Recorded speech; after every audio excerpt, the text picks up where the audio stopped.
ఆమె నన్నే ఎందుకు ప్రేమించాలి?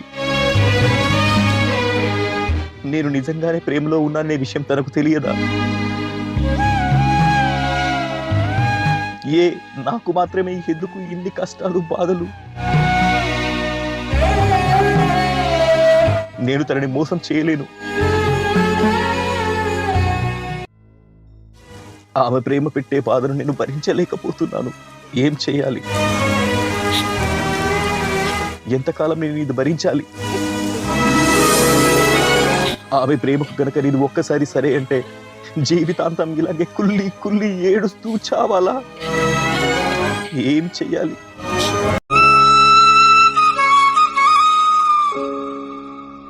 ఏమైందిరా?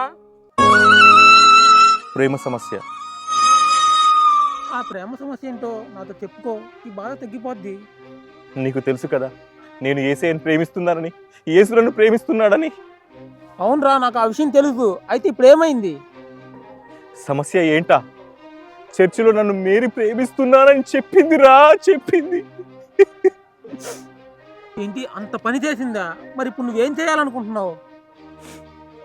నా యేసయ్య చెప్పిన ప్రకారం అందరినీ ప్రేమించమన్నాడు.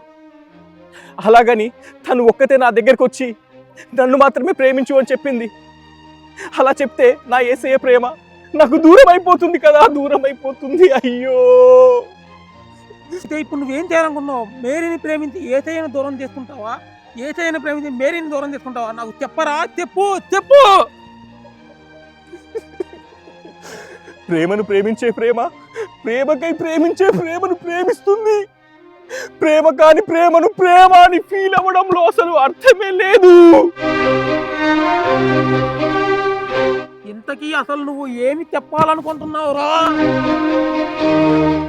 ఓరి మీ సిలువల దగ్గర ఇంతసేపు చూసారేంట్రా? ఏంటి నేనేం మాట్లాడుతున్నానో మీకు అర్థం కావట్లేదా? ఇలాంటి పిచ్చి ఉందనే విషయం వాడికి కూడా తెలీదు. ఇలాంటి పిచ్చి ఎక్కిన వాళ్ళు మీ దగ్గరికి గనక వస్తే, ఇలాంటి ప్రేమలు ఎక్కిన వాడు ఇలాగే మాట్లాడతాడు. వాడు అసలు నిజంగానే పిచ్చోడు.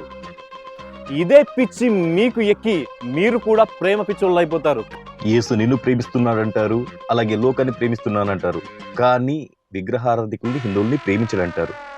ఇదే ప్రేమ పిచ్చి మీకు ఎక్కించి మిమ్మల్ని కూడా మీకు తెలియకుండానే పిచ్చోళ్ళు చేస్తారు. కాబట్టి ఇలాంటి పిచ్చిలకు మీరు దూరంగా ఉండాలని నేను కోరుకుంటున్నాను. జై హింద్.